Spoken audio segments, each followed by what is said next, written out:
may continuation to sa question answer. Ito, take note ninyo, maganda to. Ito, ang turo ng oneness na papakita ko yung mali niya. Ibig sabihin, may tamang oneness doon sa isang spirito, isang Diyos. Ayan. Ito yung mali ng oneness. Dito sa Trinity na pansin nyo, kaya Diyos si Cristo, kaya Diyos si Cristo kasi si Cristo ay kapatay na Diyos. Another person, God. Okay? Ngayon, pwede ka mag-zoom. Huwag ka na mag-zoom para pinaligaw. Malapit ka naman. Ito, papakita ko lang eh. Kaya may pagka-Diyos si Cristo kasi deity of Christ. Kaya may pagka-Diyos si Cristo kasi si Cristo na ang Diyos Ama. Ama. Kanya. So, ano yung mali nito? Kanina, nag-quote ako sa scripture na nanahan ang Ama sa anak. Nanahan ang Diyos kay Kristo. Sa oneness, walang espiritong tao si Kristo. Saka niyo? Sa oneness, ang Son of God is just katawan lang, katawan, walang espiritong tao. So, nung pumasok ang spirito ng Ama, baby pa siya, ang spirito ng baby, spirito ng Diyos. Pag ang baby lumaki at lumalago sa karunungan, ang lumalago sa karunungan, kasama yung spirito ng Diyos. Yung spirito ng Diyos na lumalago. Diretsahan sabihin, si Kristo, siya ang Ama, pero nag-acting lang siyang anak. Nag-drama. Di ba kayo nagtataka bakit si Kibuloy siya na yung anak? Siya ang, say, complete. Tinagos lang niya yung revelation ng oneness ng UPC. Ang unawa ng oneness, Pentecostal, example sa UPC, no? Si Kristo ang Ama. Wala na yung katawan ng Kristo, umakit na sa langit, naging spirit na ulit eh. So, nabakante ang pagiging anak. Kasi si Kristo ay ang Diyos Ama. When they quote about Christ, they do not think as Christ, Son of God. They think of Christ as God Himself, God the Father. There's only one God, which is the Father, biblical yan. Tama. Pero they think of Christ as that one true God, the Father. So when Christ was praying on earth to fall to the Father, siya pa rin yun. When Christ said, Diyos ko, bakit mo ko pinabayaan? Siya rin yun. Nagdadrama lang siya. Nagdadrama lang siya. Ito yung masaklap yung other experiment. Na yung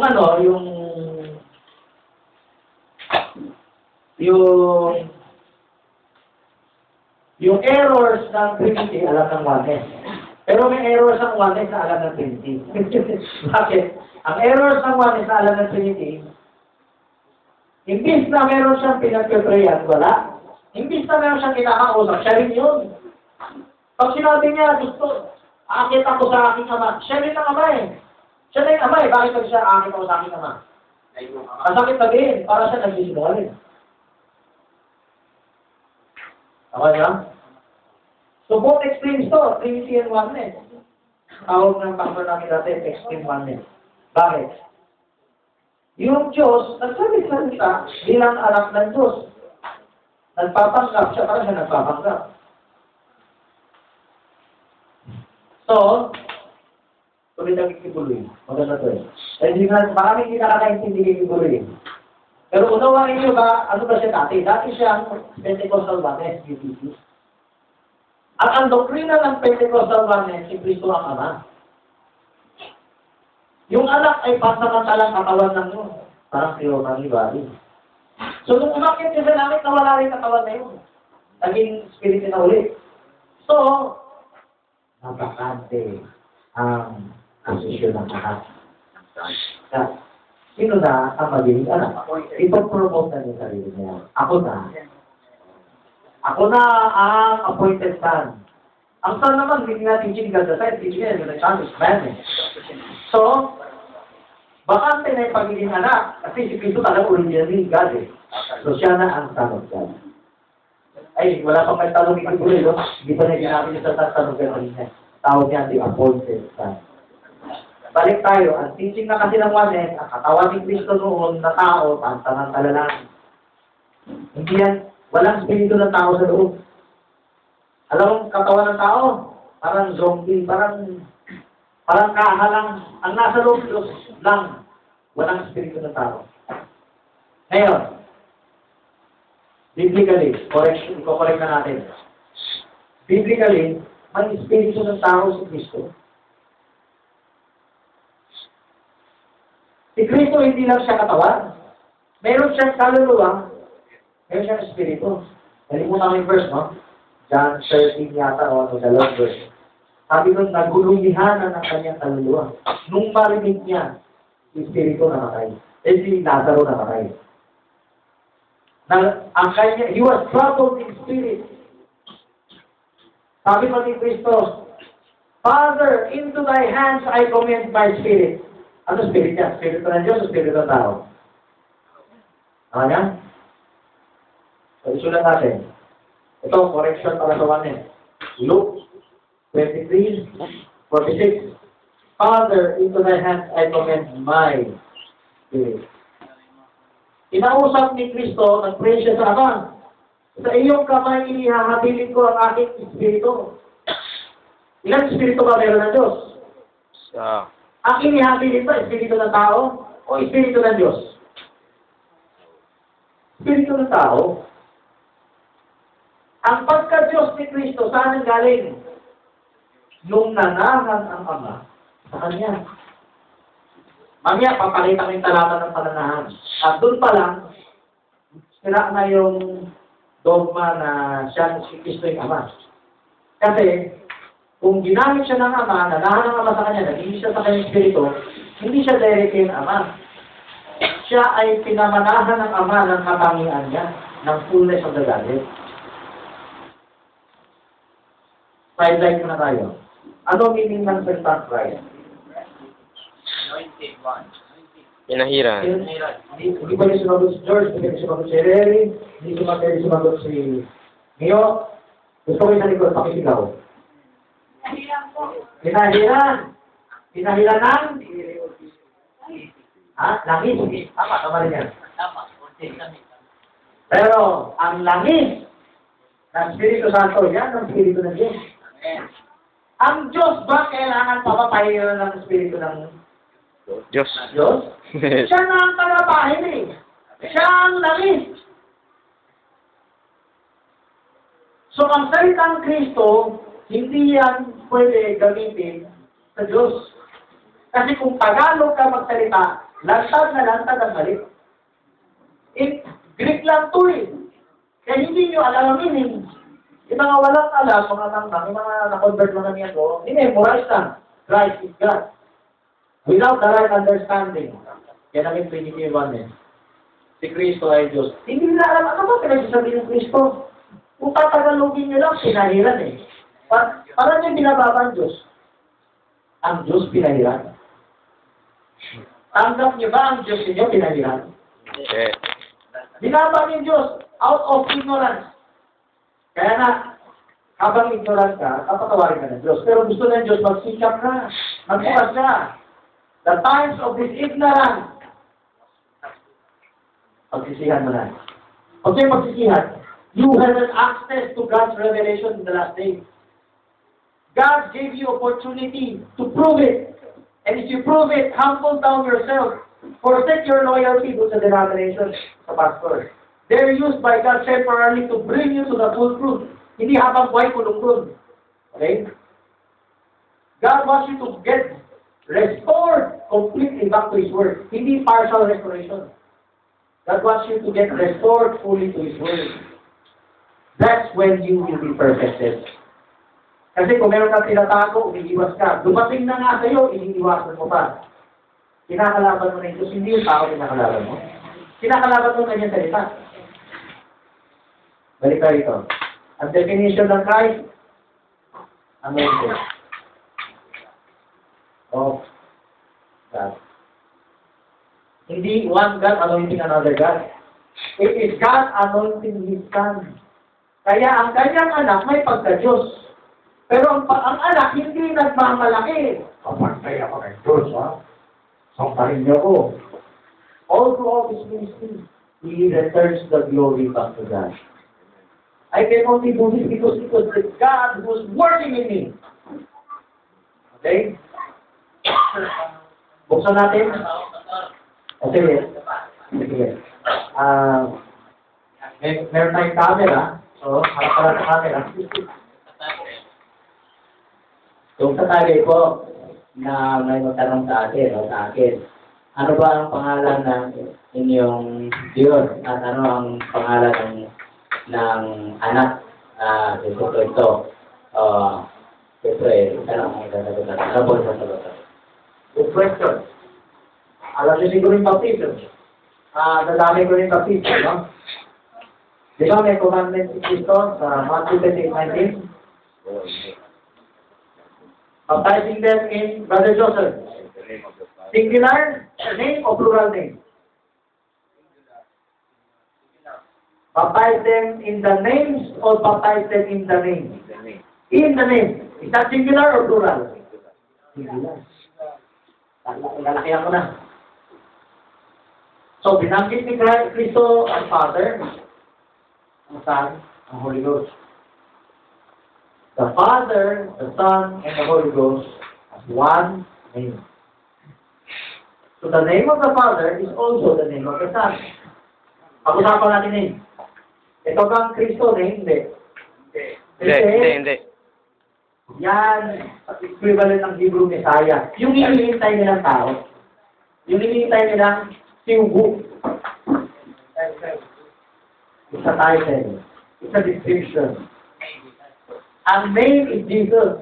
And if you break down Jesus, buksan niyo lang dictionary, kitang-kita niya. Jesus is Jehovah. Savior. Amen ba kayo? Amen. Do you believe in the Old Testament the name of the Father is Jehovah? Amen. The name of God is Jehovah? The name of the one true God. Hindi several person. One God, one Spirit of God, one name. Jehovah, pinakilala niya. Ang sabi niya sa Isaiah, wala na akong ibang katabi. Ako ang nagladlad mag-isa. Inausap siyang angel, pero ako ang nagladlad mag-isa. Genesis 1:26, then Genesis 1:27. And God made man in His. Singular na. In His. Hindi God made man in their. Oh, madalas, kung yung Genesis 1:26, let us, out of context, marami silang gumawa. Kung pupulin na yung verse, tuloy na yung basa.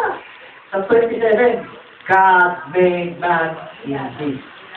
So, one God creating all things. Sabi sa Job, the angels are His spectators. Diba? So, pwede nilang kausapin ng Diyos ang angel, let us make man. Kasi siya pa rin ang gagawa, pero spectator ng angels. Job 38. Yes. Balik tayo ito. Ano ang name ng Father? Ano ang name ng Son? Same name. Jesus. Ha? Hindi lang Jehovah. It's Jesus. You know why? Kasi meron kaming kasamahan. Narinig na yung saksi ni Jehovah, diba? Bakit may grupong saksi ni Jehovah? Kaya nila tinatawag sa nila saksi ni Jehovah, ini-emphasize nila yung pangalan ng Ama. Ang problema, gusto ko sabihin, hindi kumpleto ang pangalan ng Ama at Jehovah o Yahweh. Hindi yan kumpleto. Ay, bakit mo nasabi yan, John? John 17:6. Pakibasa nga. John 17:6. John 17:6. Hindi kumpleto ang name na Jehovah o Yahweh. Hindi pa natin pinagtatalo na, kailangan dito lang po. Ang issue natin, yung Jehovah. Diba? Unawan ang aking Jehovah yan eh. Papakita ko, yung nireveal sa Old Testament na Jehovah is partial revelation. Pakibasa. John John 17:6. 17:6. Ipinahayag ko ang iyong pangalan sa mga tao na ibinigay mo sa akin mula sa sanglibutan. Sila'y iyo at sila'y ibinigay mo sa akin at tinupad nila ang iyong salita. Pinahayag ko sa mga tao ang iyong pangalan. Alam na nila ang pangalan eh. Amen ba kayo? Wala pa si Kristo, nireveal na yung salitang Jehovah.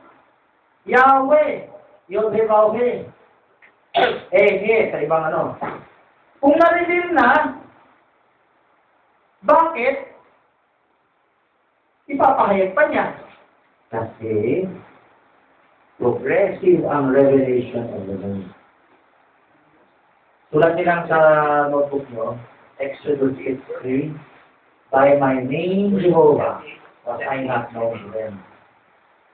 That before ang tawag sa kanya, Elohim. Later on, magpapakilala siya, I am that I am. Yun ang magiging Jehovah. Yod-Heh-Vah-Heh. After Eheh. I am in Jehovah. Yung Yahweh na pinagsasabi niya. So Jehovah, yung I am, was I not known to them.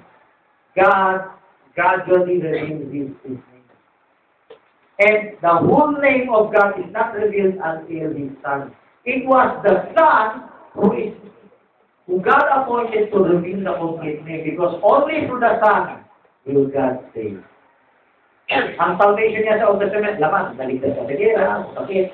Pero hindi ka naligtas sa impyerno, nasa impyerno ka pa rin.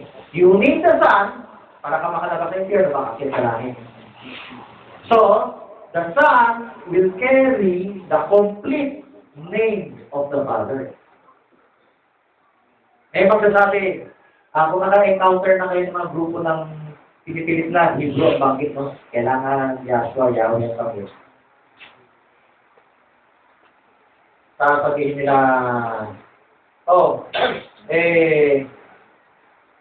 marami naman taong named Yahshua, Jesus Sasagutin ko yan. The reason God used a name that is common to all people because God came in the form of man. Hindi siya become man. God indwelt His Son in His flesh. That's how God came in the form of man. So God dwelled with man through the Father. Nakita niyo, walang contradiction, hindi dumami ang Diyos. Hindi rin naggaga ang Diyos. Hindi siya nag-acting na anak. Nanahan siya sa kanyang anak. Ang kanyang anak, kung sino sa tao yan, 100% man. So, if God can dwell with men through the Son, yan yung reason kung bakit yung Jesus o Yahshua, Joshua, dati na siyang ginagamit ng tao. So, when He comes in their presence, sabi tayo hindi mo malalaman siya yan. There's nothing in Him that will attract you to Him. He is an ordinary person. You know the type? He can be in you or me. You don't have to look very far. If someone shares the word, He is in the midst. He can be here. While you are talking about Him, dahil kumakain kayo, nakikinig kayo, nag-focus kayo, tatanong kayo. He is in your midst. He is in your spirit. Ano mo? Hindi ko marinig. Tagalogin. Tagalogin. Or Tagalog, kung mag-i-start broadcast general consumption. Pero pag international, pwede sana eh. Sana iba na mag-English. Okay. Ang sinasabi ko, kung paano maraming taong nagngangalang Joshua noon sa panahon ni Jesus. Siya na pangalan ng Joshua, Yahshua, o Jesus sa Kristo, ay very common sa lahat ng tao, ay napaka-ordinary lang. Meron kaming kasamahan na sabi, hindi pwede maging pangalan niya Jesus, Joshua, o Joshua kasi common name, hindi na siya natataas. Wala naman taong pinangalanan ng Jehovah sa Israel nun eh. Pero may pangataong pinangalanan ng Jesus o Joshua, Yahshua. Bakit? Kasi ang Diyos hindi na nagpapakilala ng makaan. I am what I am. Ang papakilala siya siya sa common na tao. Nakakahalubilo natin sa common na tao.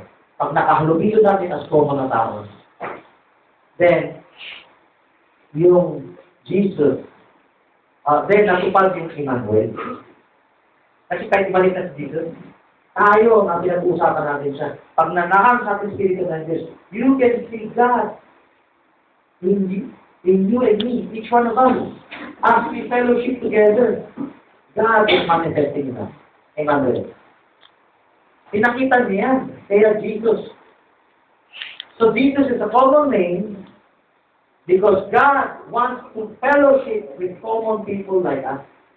God condescends. Ang condescend niya hindi become man, hindi siya naging tao.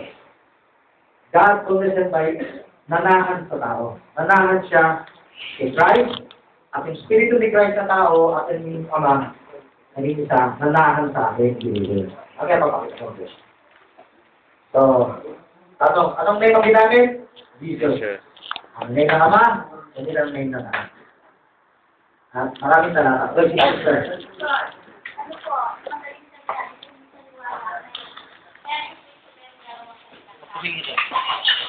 Dalawang kalikasan. Okay. Okay. So balik na yung camera. Pwede mo bilisan. Kasi mas maganda yung mabilis yung YouTube ko. Maganda yung... Meron ang gusto ko lagdag, sister. Gusto ko ilagdag.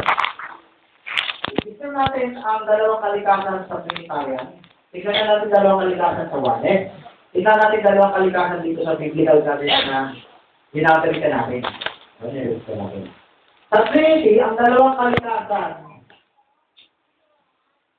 ng anak, siya ay isa sa tatlo na person ng Diyos. Naging tao siya, bumaba siya sa lupa, nag-anyong sanggol. Nag-anyong sanggol siya, dinala niya ang pagiging tao. Pero sa loob niya, Diyos pa rin siya. Sumabay ang dalawang kalikasan niya bilang tao at Diyos kasi nagdala lang siya at nakatangyang tao. Tawan eh. Magkapatilat sila, no? Ganon din. Ang Diyos Ama, hindi ito kasi Diyos Anak ang naging tao. Ito naman eh, Diyos Ama ang naging tao. O tao, nagdagdag ng kalikasan. Okay? Dito sa biblical. Si Kristo may dalawang kalikasan. Kasi, ang pagiging tao, yan yung katutubo niyang katangian nung siya ay nilalang ng Diyos. At ang kanyang pagka-Diyos, nung nanahan ang Ama sa Kanya. Ako ng different. Sa Trinity at Oneness, ang Diyos nagpanggap na tao. Nag-acting. Kunwari, sabi ng Bible, ang Diyos hindi na namatay. Pwede siya mamatay. Pero nagkagdag siya ng katangian. Nag-drama. Kung paano sa Oneness drama, dito may drama rin. Wala akong magagawa sa aming sarili. Pero kaya niya.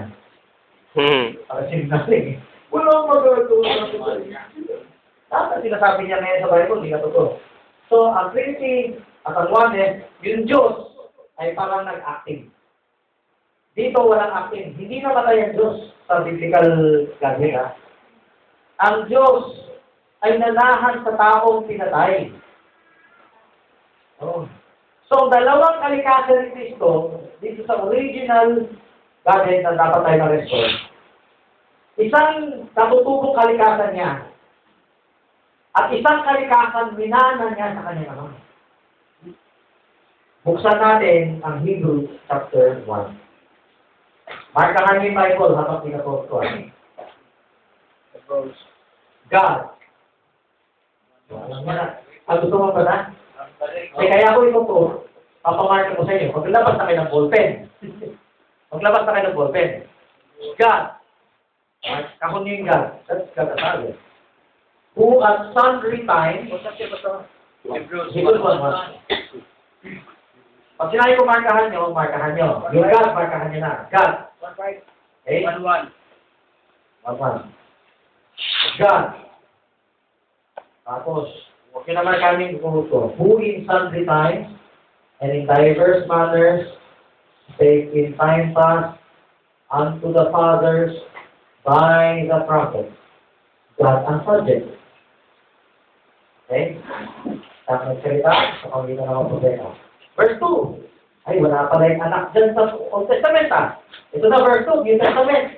Has in these last days spoken unto us by His Son.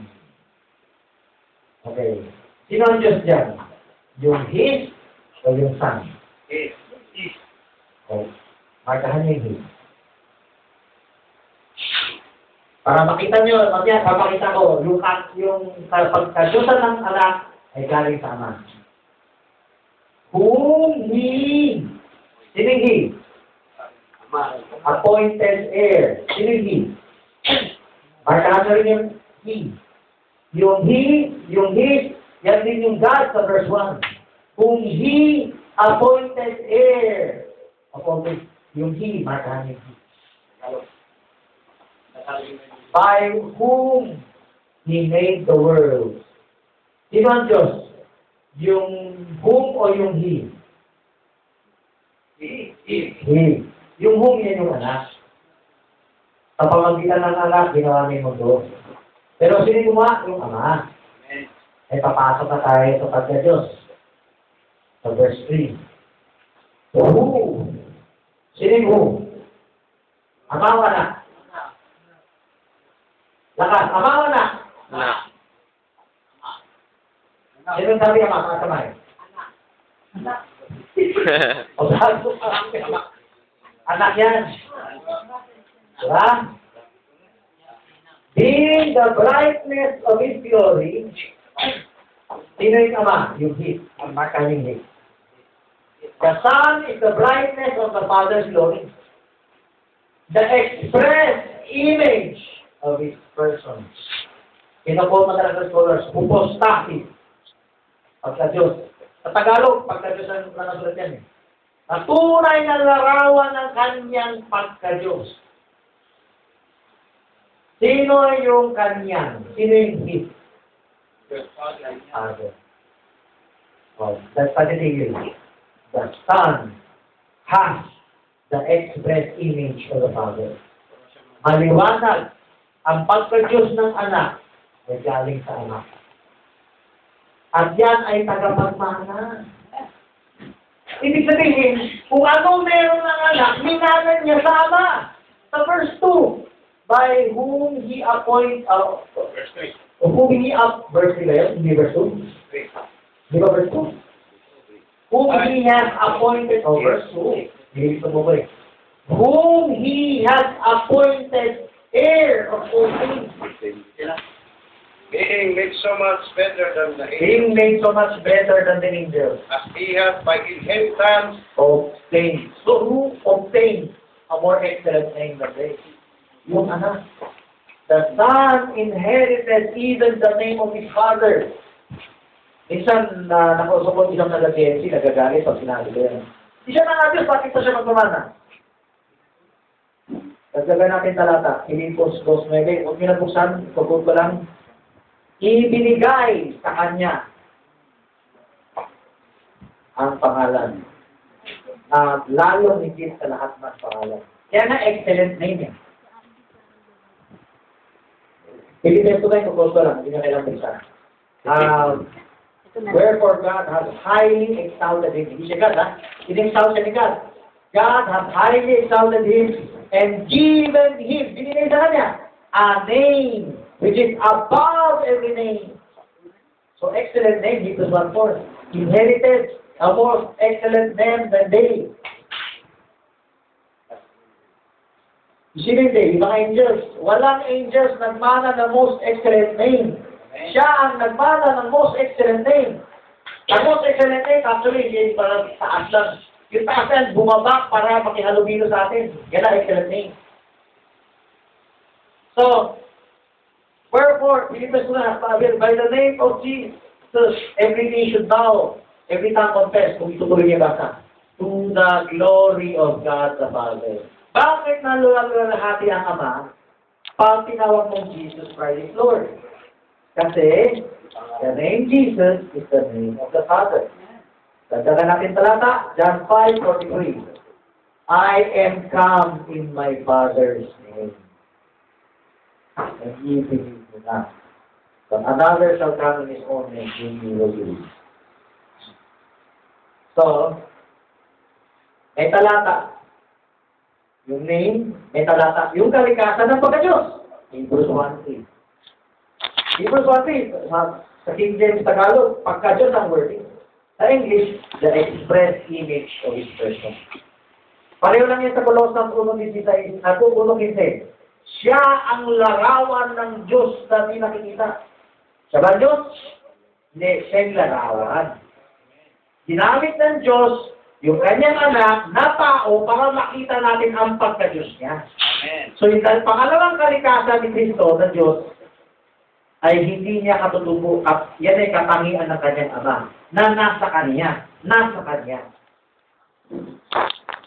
So, ang paliwanag kaya may kalikasan, hindi dahil sa Trinity, hindi dahil sa extreme oneness, kundi dahil sa indwelling. Alam niyo, sabi ni Barbanam, ang Santang Trinity, gawa na naman ng tao yan eh. Pwede naman tayo gumamit ng Santang Trinity. Biblical Trinity. Pwede tayo gumamit ng Santang Oneness, Biblical Oneness.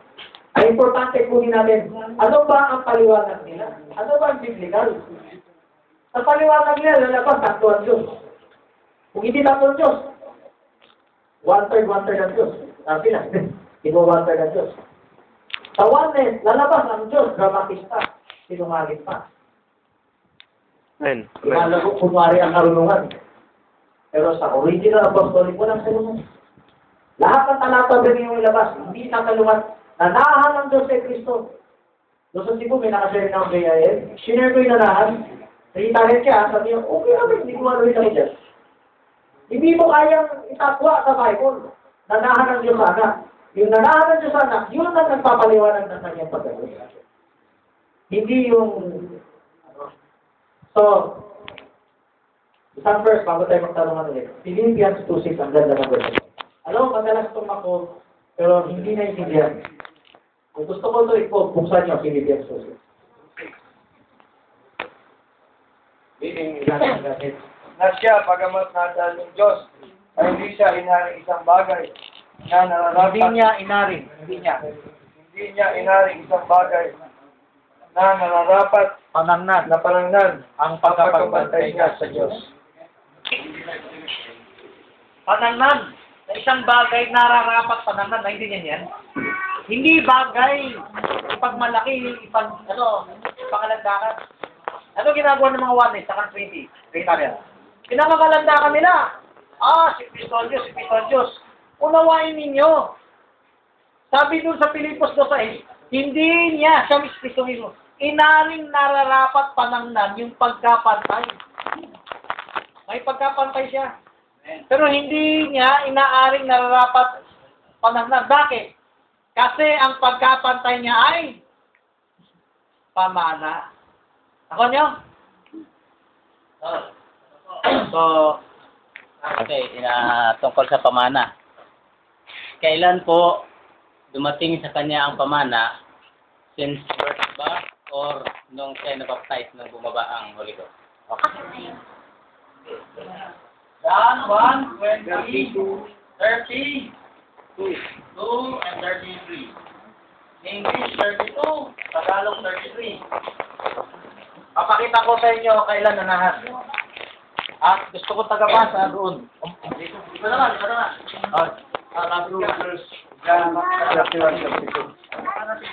Kung puputulin kasi unlimited yung YouTube ko ba? Pinupost ko po. Okay lang po, sige. Ah.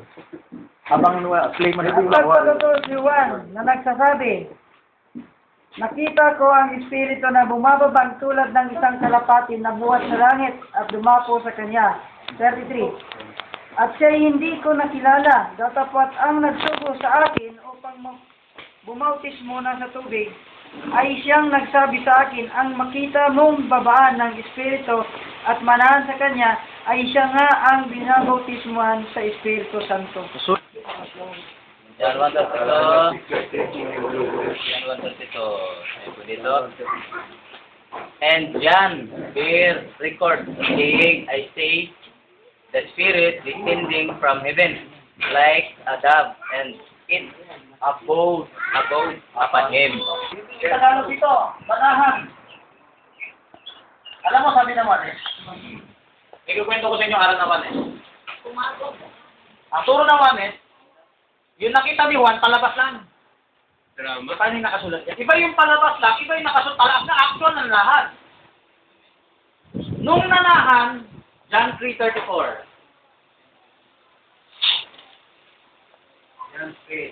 Pagkat hindi ibinigay ng Diyos ng sukat ang Espiritu sa Kanya.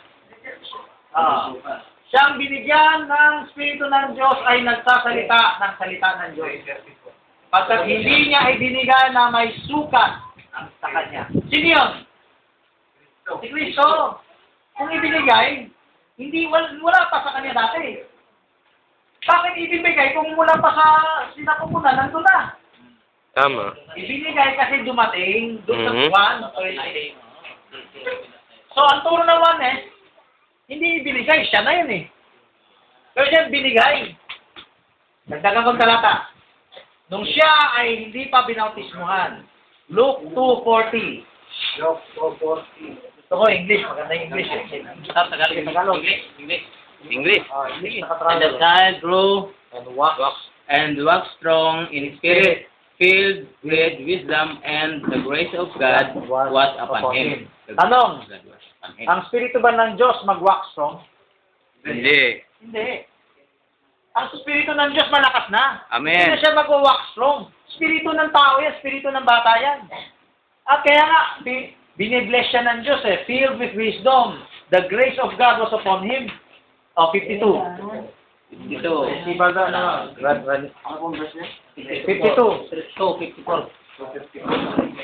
52 pala. 252. Laki po dito sa Lucas. Jesus. At lumaki si Jesus sa karunungan at sa pangatawan at sa pagbibigay lugod English sa maganda. Diyos at sa mga tao. Sa English maganda kasi English Itong ginamit. Ito ang patunayan ng tao. And Jesus increased in wisdom and stature and in favor with God and man. Hindi. Ang nag-increase dyan, tao. Patay, tao. So, nung nanahan sa kanya, doon siya nag-start ng miracles. John 2. This beginning of miracles. Pintana. Hindi ko sinasabi, nagmimilagro ka lang pag pinanahanan ka. Kahit hindi ka pinanahanan ng Diyos, pwede ka magmilagro. Pero, pinapakita lang kay Kristo dyan, na there is a time na hindi pa yan nanahan kasi hindi pa yan panahon ng kanyang ministry. Kasi ano yung anointed one? Christos. Pinahiran ka for ministry. Iko-quote ko yung sabi ni Christ, quote niya kay Isaiah. The Spirit of the Lord is upon me. Wala pa pala dati. To preach deliverance to the captives. So there's a time, wala pa yung Spirit of the Lord. Nung dumating yan, saka siya mag-preach. Di ba sabi niya sa Cana kay Maria, Woman, my time is not yet come. Di ba? Minamadali niya, sige na, magbilago ka na. So, alam ni Maria, hindi niya, anak talaga yan Kaya tawag niya doon, babae. So, yung Espiritu ng Ama, saka na lang yan dumating. Okay, yes. Ayun, may question? Brother, So, ito po yung maitanong ko lang na Kasi nung ayaw ko pong maranasan ng ating mga mga bisita na naranasan ko noon, yung ako po yung pag-philosoph sa mga training ko na sinasabi nila na pag hindi ka pa-doctrine, hindi daw pwedeng kamayan. Ang doctrine daw ng Juanes, ito sa Diablo. At ito na ibigay namin sa kanila itong Apostolic Doctrine, doon po sila nag-ngit at nagalit. So, nung nalaman nila na ako na ang Diyos, so pala ay Juanes, halos sa niya, hindi pwede makipagkamay. Kasi kung makipagkamay doon sila sa akin, ay makipagkompromise sila sa akin.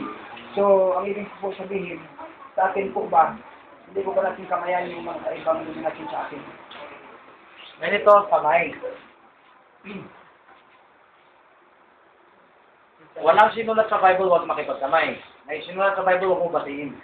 Ganito yun, unawain natin ang tama. Iwag mong kakamayan. Iba't kasi iwag mong kakamayan. May nakasulat. Meron po, meron. Ano talata yan? Pero yun na Second John, di ba? yung nagkakaroon tao.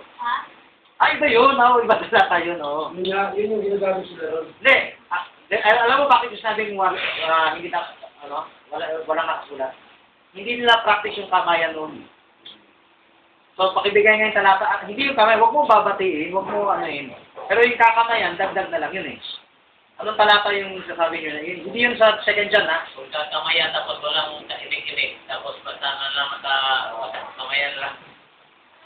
So, anong talata yun? Kasi wala silang practice ng kamay, may halikan sila. So, kino-context ko lang yung wording, no? Patian kayo ng banal na halik. Okay, ganito, explain ko lang yung Berean Christian. Pag ikaw ay naka-encounter ng tao na nagsasara, hindi ikaw dapat magsara. Ngayon, anong paliwanag natin sa Biblia? Huwag mo siya babatiin. Sabi sa Roma 16:17, yung nanggugulo. Huwag tatakan nyo yung gumagawa ng kaguluhan. Kunwari, napagbintangan ka, ikaw ang gagawa ng kaguluhan. Huwag ka manghinawa. Panalangin mo sa Diyos. Pwede ka magkaroon ng wisdom pag-approach. Kapatid, pwede mo ba ipakita paano ko saan ang Juanes dito? Sa ano na to? Ha? Wala naman nakalagay Juanes yan eh. One God lang nakalagay. Oh. So, Ang God din naman siya, Trinity nga. So, although hindi natin minamasama ang word oneness, bakit mo ko hinatulan? Pakita mo sa akin na mali. Willing mo magpakorek. Yun ang approach mo. Number 2, kung tayo naman, hindi tayo makikipag-batian, hindi literal na ayaw natin siyang kausapin. Hindi tayo makikipag-konsintihan sa kanyang kasalanan. Kunwari, may kapatid na nagkasala, tapos tahimik ka lang. Ay, God bless you, brother. Yan ang mali. Ako ba? Kung ganyan, huwag ka magkipagkamay. Huwag ka makikipagbatian. Pero dahil hindi, huwag mo siya kausapin. Okay, siya ang gusto bumati sa'yo. Kumusta, brother? Alam mo, kapatid, meron akong gustong ibahagi. Ito'y pag-ibig lang. So, hindi isipin ayaw mo siya kausapin. Ayun ang kaibahan sa denomination. Hindi sabi, wala kang palipaliwanag eh. Basta ka na lang hitatulan eh. Di ba? E paano kung hatol sa'yo, mali ang hatol, di ba? Mali ang husga. So, yan ang approach mo. Kunwari, ikaw ang hinusgahan, tanungin mo saan ako nagkamali. Take note. Willing ako magpakorek. Saan dito ang mali? Doon sa mo. Ngayon, kung ikaw naman ang hindi babati, ikaw naman ang manghusga, ang sabihin mo, Brad, hindi mo na kita kakamayan. Meron na kasi yung gusto sabihin. Yan, di ba? Yan ang tamang approach. So, sa akin po, yung nalaman po nila na tayo kay kasali po ako sa grupo ninyo. Ang sabi nila, paalisin daw ako sa grupo ninyo kasi kayo daw po nagtuturo na hindi clarification yung pagka-Diyos ninyo. Kasi si Jesus Christ daw ng ganyan din ang Diyos. Sorry, sagot sa term. Sulat nito, maganda to, no? Hindi natin tututulan yung Salitang Kristo ay Diyos. Pero hindi rin natin tututulan yung Salitang Kristo ay Diyos. Ano?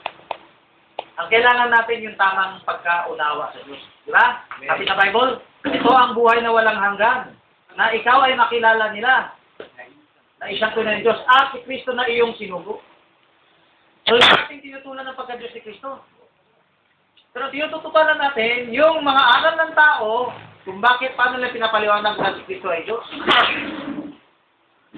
So, yung term na si Kristo ay Diyos, pwede din natin gamitin yun. Pero, hindi natin itutulak sa maling unawa yung tao. Tama niya? Kailangan, ibigay natin yung tamang unawa. Kasi, ang maling pagkakilala sa Diyos, whether Trinity or extreme oneness, namumusong ka na rin. Diba? Ngayon, lalo na kung panahon ngayon, niliwanag na niya to. Kailangan natin taliksikin. Ngayon, sabi, hindi nyo kasi kinaklaro eh. Kinaklaro natin ngayon. Kunwari, walang oras para klaroin. Bigyan mo akong pagkakataon iklaro. Hindi yung bibigyan pagkakataon, tama bang umasol? Na hindi nyo alam ang, may klaro. Ako na lang iklaro, alam nyo na ba lahat ng sabihin ko? Alam nyo na ba lahat ng iaaral ko? Baka ako ay naglihis na nila, ipakita nyo sa akin ang mas maliwanag. Pero hindi yung bias na iiwas, ha? Patas kung ikukumpara sa salita ng Diyos. Patas kung ikukumpara sa salita ng Diyos. Maliwanag pa sa sikat ng araw, pag ito kunumpara, sinano. At wala akong iiwasan, back and forth ako. Hindi yung isang ikot lang, ayaw ko na makinig dyan. Ha? Back and forth ako, hanggang lumiwanag yan. Sino na po siya ang tunay ninyo? May dadagdagan pa ako. Ang batayan nyo na ito yung tama, yung kabila kasi umiiwas. Ayaw niya sagutin, ayaw niya aminin, ayaw niya tanggapin. Naging emotional.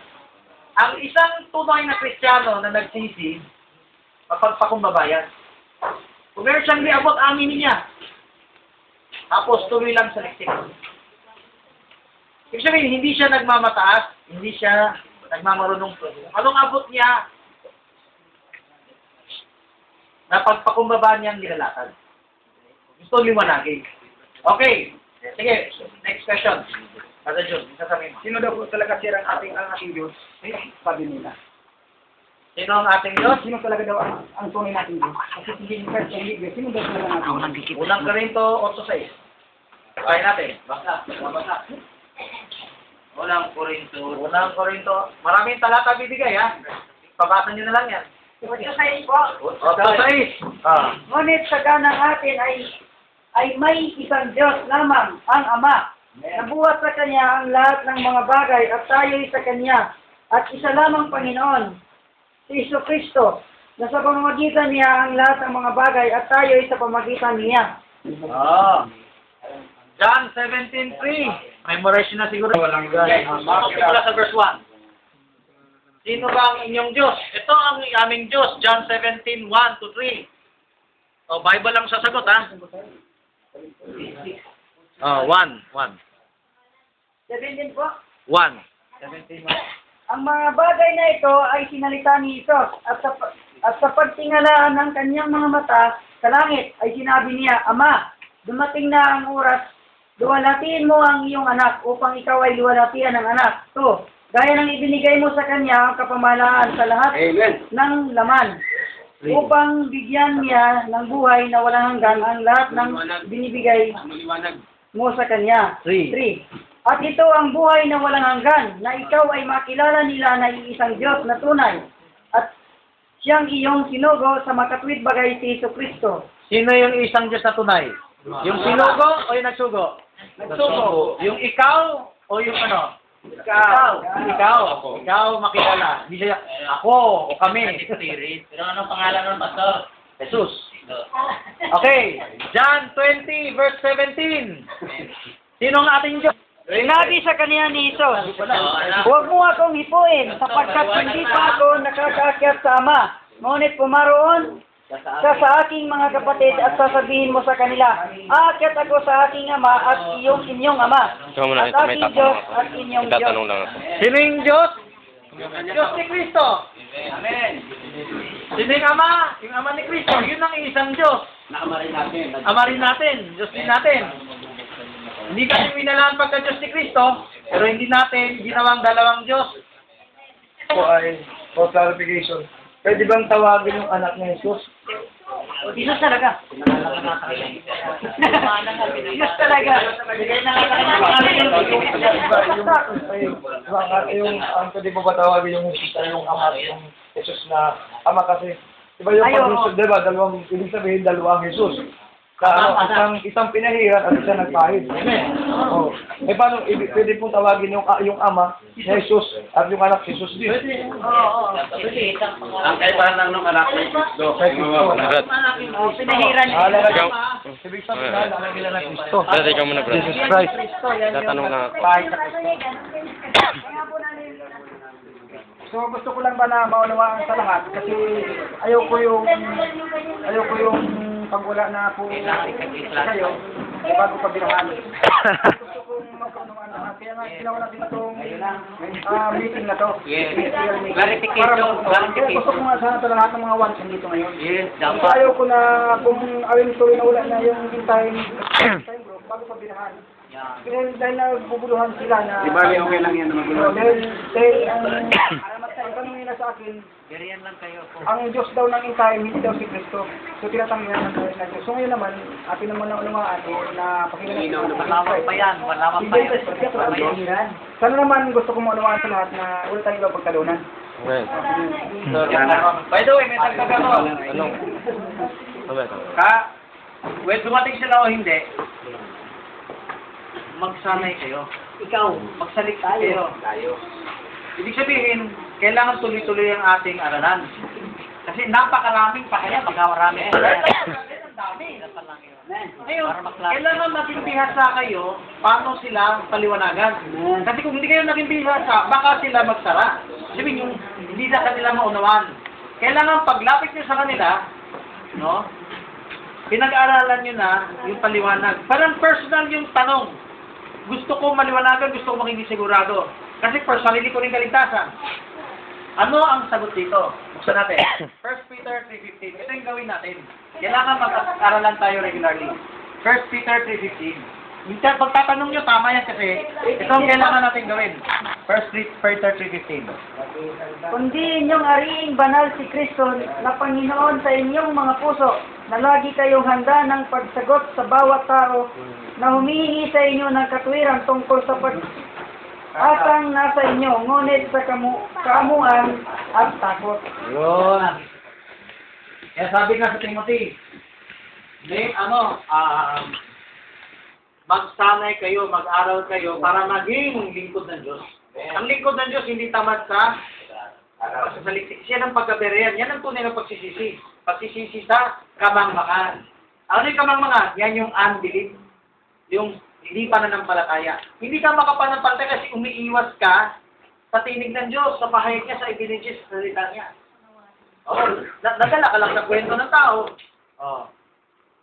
So, tinuturo natin yung tao, ano man samahan siya, bumalik tayo sa Biblia.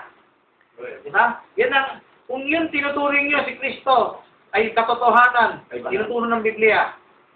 Tang-ayon kami. Magmahalan tayo, mag-aralan tayo. Diba? Huwag kayo padala doon sa bulong na, ay ganyan yan. Nanguhusga ka, hindi mo alam ang kabuuan. Okay? Ang sanay kayo dito, whether meron tayo session o wala, sa ibang session, paano sagutin? Bakit maraming class? Bakit meron tayong pabasa report sa bahay? Bakit meron tayong personal devotional time na tinuturo? Kung hindi nyo gagawin yan, hindi nyo matutupad yung utos ng Diyos na makapagsagot kayo sa kanila. Kailangan huwag kayo mag-invento na sagot. Sanayin nyo sarili nyo, aralin nyo sarili nyo. Kayo ang gagamitin sa kanila. Naniniwala ako maraming bigyan ng Diyos sa kanila. Pero, sila ay parang hindi lang, wala lang makapagpaliwanag ng kabuuan. Kung kayong gagamitin sa kanila, kailangan nyo, sabi sa Timothy, study to show thyself approved of God, a workman that needed not to be ashamed. Hindi nyo ikakahiya. Wala kayong kasakaya. Kasi minsan ako naranasan ko to. Baguhan ako, nag-share agad ako. Anong talata mo? Anong ebidensya mo? Tipik ako. Pero hindi masama yan. Ito, saka ako napilitan mag-aral. Okay niya? So, babalik doon. Hindi masama makipag-sharing. May mga tao na, mas magaling sa atin, magpaipit kayo. Magtanong kayo pabalik. Kaya nga maraming talata dyan. Yun ang talata dyan, nasa class, pwede nyo saliksikin, i-share. Kahit hindi yung mga katunggali sa oneness, kahit yung mga ordinary taong i-share nyo, matututo kayo dyan. Pero pag meron kayong na-meet na talagang iipit sa inyo, magpaipit kayo kung hindi nyo abot. Kung abot nyo, pwede nyo na bahaginan. Kung hindi nyo abot, magtanong kayo pabalik. Kaya tayo mayroong ganito. Okay? Ang tanong ko po dito sa ikalawang Juan 7. Sapagkat maraming mandaraya na nagsisilataw sa sanlibutan sa makatuwid ay hindi nagpapahayag ni Hesus Kristo ay naparito o napariritong nasa laman. Ito ang mandaraya at ang Kristo. Ang itatanong ko po nito, di ba po sinabi po doon, yung meaning po na Emmanuel, Unang man 2:7 natin. yung Ama ay nag-become flesh. Pero ito po si Hesus Kristo po ay napasalaman. Ito po. Dati siyang Diyos. Okay, makinig. Ito, ginamit na rin sa akin sa makipag-share. Hindi masama makipag-share. Hindi tayo makikipag-away. Pero friendly debate to. Let us reason together. Sabi sa akin, unang Juan 4 yun to, ang naniniwala na si Kristo ay naparito sa laman ay sa Diyos. Ang hindi, ay nag-confess pala. Ang hindi nag-confess na si Kristo ay nasa laman ay hindi naparito sa laman ay hindi sa Diyos. So, may interpretation tayo papasok eh. Diyos siya! Kasi naparito sa laman, hindi siya laman dati. Nakuha niya yung reasoning.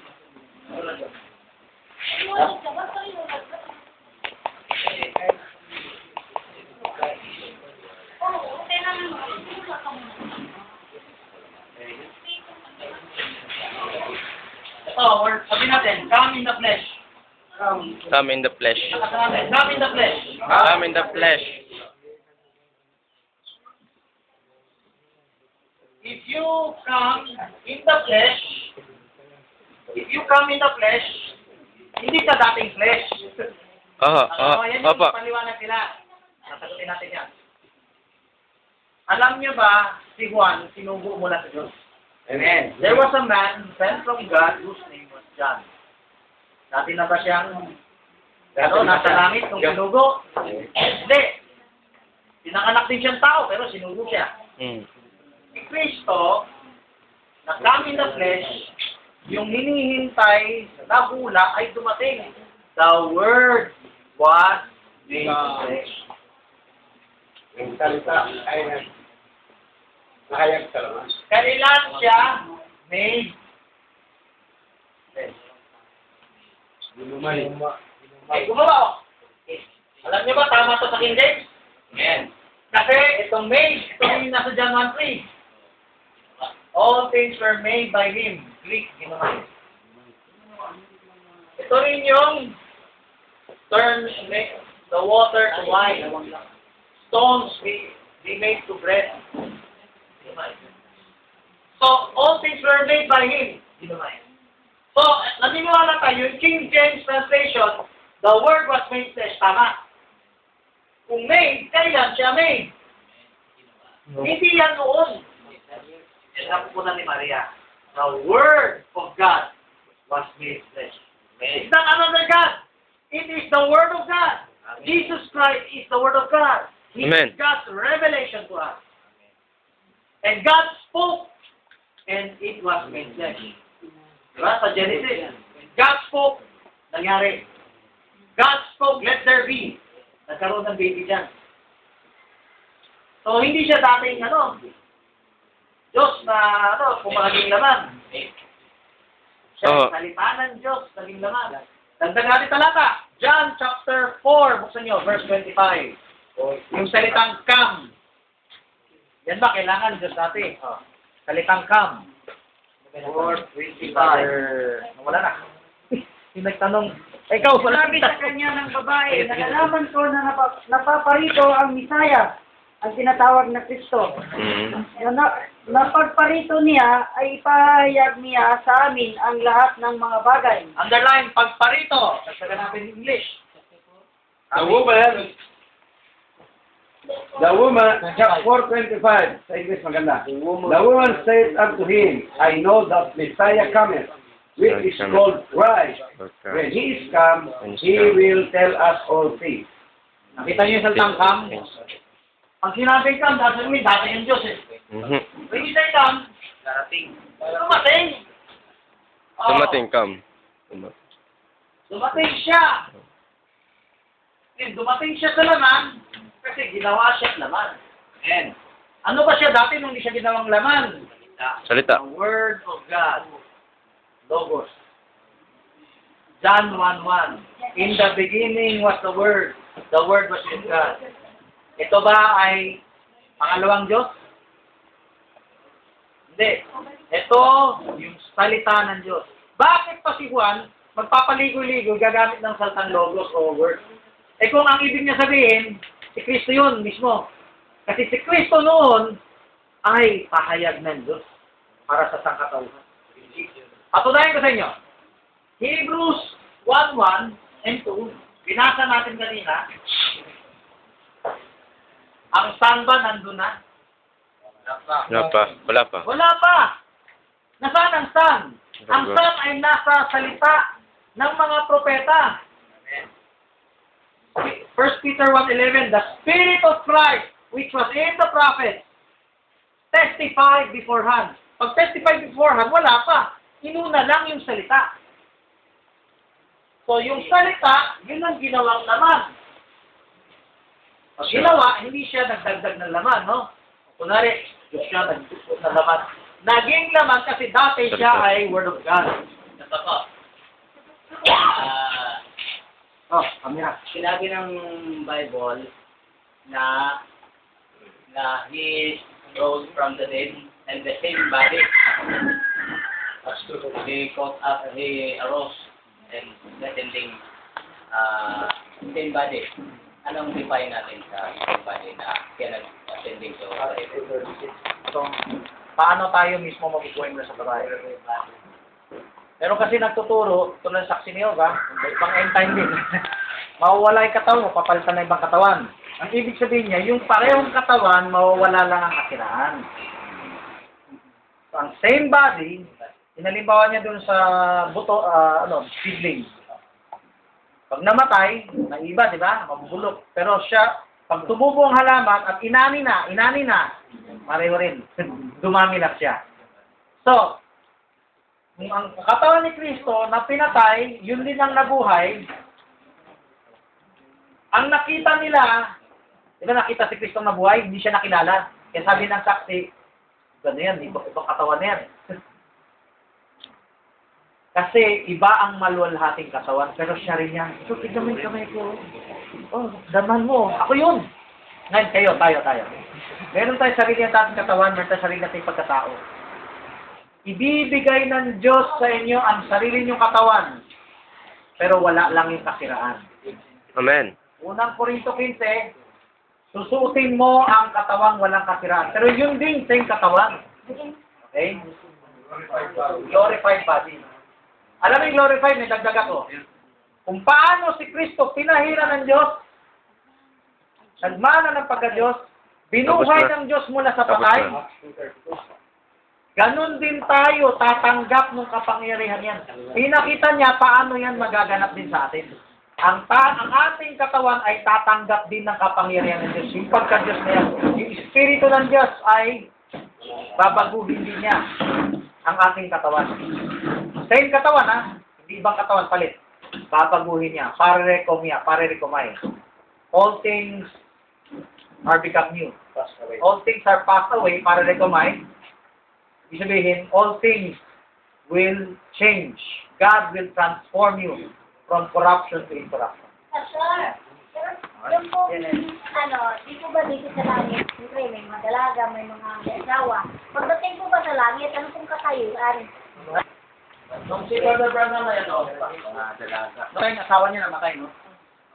Yung baby niya namatay rin. Meron siyang binautismuhan na aralan na matanda na. Pagpasok niya doon sa panibagong langit at lupa, nakita niya sila, magkakaedad. Yung anak niya malaki na, hindi na niya nakilala eh. Yung matandang babae na binautismuhan niya, bumata. Brother Branham, ako to, hindi kita kilala. Ako yung binautismuhan mong matanda na, yung dugod-dugod na, yung 80 lang. Ay, ganyan. Ganyan pala sa bagong langit at bagong lupa. Sabi sa Isaiah, yung putis sanggol. Amen. Ha? Babalik yung kabataan natin. Mawawala na lahat ng ik-ik. Wala na pong katandaan, ano? Hindi na babata na. Pa. Mga 23 ang Mahaba bang mga tulap? Oo. Ay, ganito rin. Para malinis yung ano. Yung buhok, ang masabi ko lang, sa lupa, ang babae kailangan magpahatawang. Upos ng Bible. Pero pagdating doon, ano man ang magiging buhok natin, yan ang hindi ko pa ako. Diba? Kung anong kung Jesus Christ na ganyan ka, Brother Freddy. Kaya na. Ginagamit Buksan nyo, Isaiah 96, buksan nyo. Ginagamit po ito ng mga wanes. Wanes at sisi. Sinabi po dito, sapagkat isang bata sa atin ay binigay ang isang anak na lalaki at ang pamamahala ay maatang sa kanyang balikat at ang kanyang pangalan ay tatawagin kamangha-mangha, tagapayo, makapangyarihan, Diyos, walang hanggang Ama, Pangulo ng Kapayapaan. Iyan po yung ginagamit namin.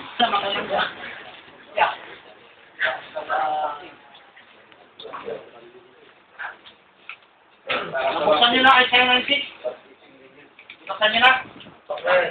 Pahingi po. Okay. Underline nyo. Meron ba po?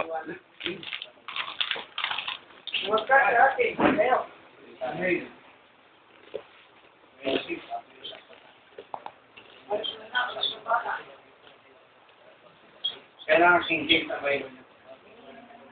King James lang to. Kasi pag hindi King James, mawawala to. Mawawala yan. Ang bata ay tatawagin. Sa atin ay pinanganak ang isang sanggol.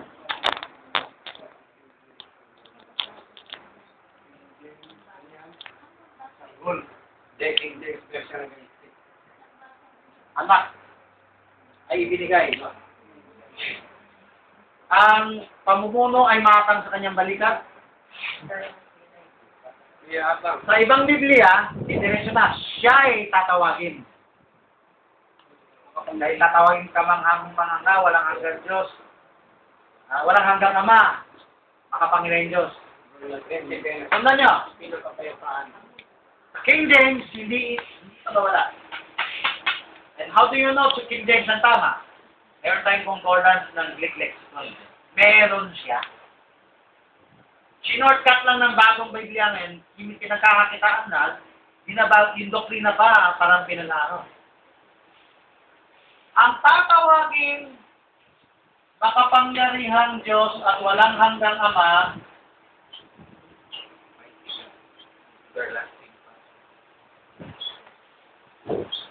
ay yung ganyan din nasa Emmanuel. Alam niyo ba? Hindi lang yan, Isaiah 7:14 din. Ang kanyang pangalan, salungat na to, hindi. Kasi, yung anak, binigyan ng pangalan ng Diyos. Yung pangalan ng bata, ay pangalan tatawaging makapangyarihan Diyos ang walang hanggan.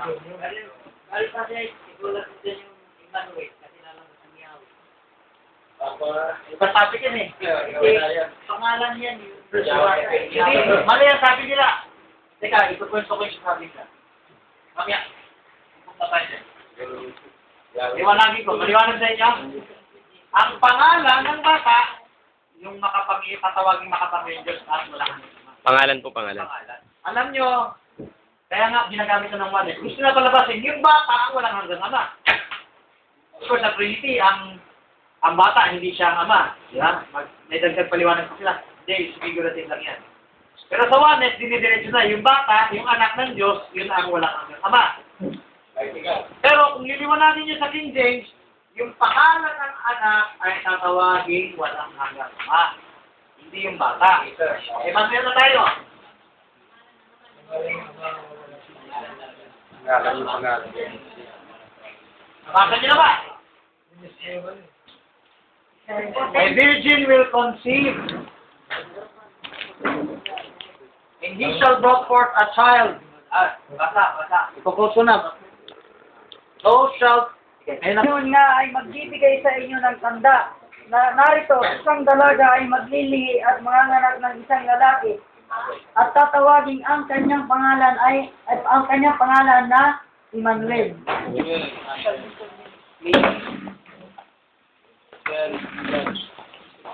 So,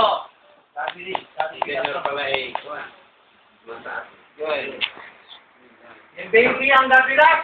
O yung pangalan ng baby ang gabilat? Pangalan. At nung bata pa siya, actually hindi alam ng magulang kasi maraming gumagamit na ng pangalan. Nung lumaki na siya, nung tinahira na siya, at nakilalang siya yung Kristo, sa kanila nasabi ang Diyos. Kaya nga, shall be.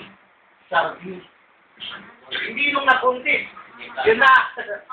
Paglaki ng bata, nakikilala na siya sa buong Israel, at yung pangalan niya sisikat, at ang Diyos suma sa kanya, ang Diyos suma sa kanya. Ang Diyos suma sa atin. Sabi ni Kristo, pag nakita mo ako, nakita mo ang aking Ama. Sabi ni Tomas, Panginoon ko at Diyos ko. Si Kristo ba yun, Diyos ko? Yung Ama na kay Kristo. Kasi kung si Kristo yan, dapat Panginoong Diyos ko. My Lord God dapat. Hindi, dinalawa niya, my Lord. God. Si Thomas nandun sa John 14, nung tinatanong, pakita niyo sa akin ang Ama. Paano malalaman ng daan?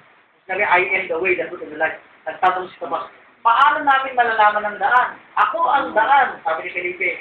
Sa Ama, sabi ni Felipe, pakita mo sa amin ang Ama. Sabi niya kay Felipe, hindi mo ba alam, matagal na tayo magkasama? Ang nakakakita sa akin ay nakakakita sa Ama. Tinuro ba ni Kristo siyang Ama? Hindi. Ang nakakita. Kasi, ang Ama nasa kanya, 10. Hindi mo ba alam?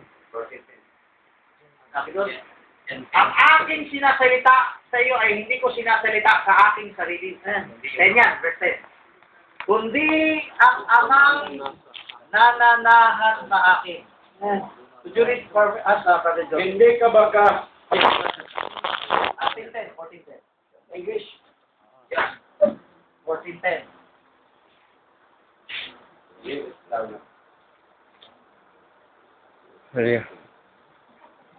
Sundan nyo, maganda to.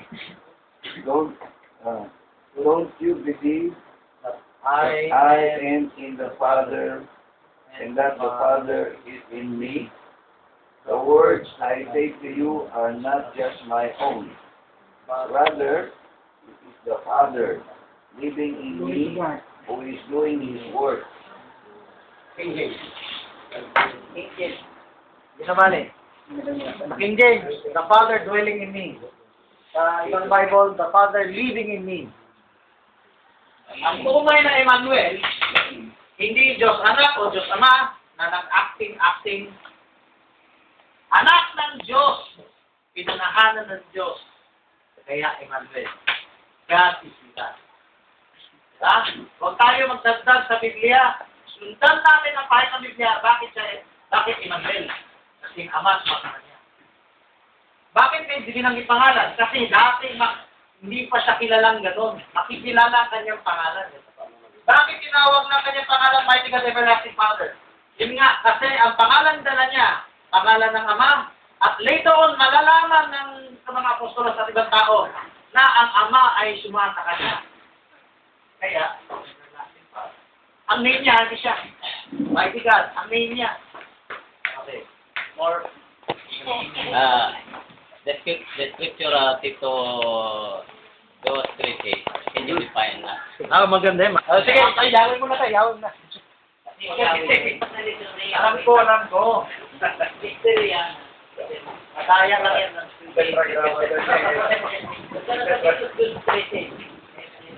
Okay. Sino ba sa inyo naka-encuentro na kailangan ang bigkas sa pangalan ay Hebrew? Kunwari, kailangan ang tawag sa Diyos ay Yahweh o Yahshua. Sino naka-encuentro na? Taas kamay. Wala pa? Wala lang, no? Makalat yan. Baka makarating na rin sila sa Bundok Peninsula later on. Kailangan handa kayo. Another issue to eh. Another topic to eh. Mali daw ang pangalang Jesus, mali ang pangalang Jehovah. Ang tama, Yahweh o Yahshua. Okay? Hindi gusto tatawagin lang lengwahe, tatawagin lang pangalan. Ano na? Kaya handaan nyo ng sagot yan. Kasi pag dumating sa inyo, hindi nyo na handa sagot. Yung kawan nyo, makukuha. Nakuha ng kawan dun sa Kogyo. Yung nakuha ng kawan, nagsara ng isipan. Umiwas na lang, ayaw makipag-aralan ha. Yung miyembro na nakuha nila, ay, ano dyan, decision. Yung pangalan na, hindi totoong pangalan, dito. Nagsarado na yung miyembro. Natamiman ng Nicolaita. Abangan nyo, darating din yan sa Bundok Peninsula.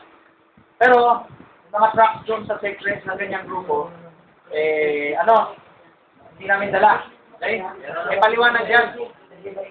Sure, sila na magpaliwanag. Pero, masagutin ko muna to. Merong isa sa amin, na hikayat doon sa amin.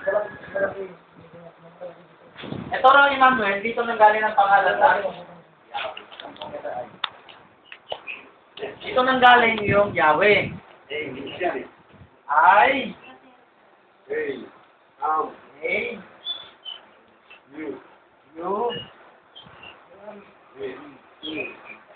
Yahweh. Ayos ah. Okay, galing no? Talino. Yahweh. Brad, pakopya ko niyan. Sulatin mo. Makinig kayo. Brother Mio. Ang gumawa nito, Katoliko. SG Suite. Yung pinamumuhian nilang anak patotot, dakilang patotot. Ang gumawa nito. Bakit? Kasi ang Yahweh,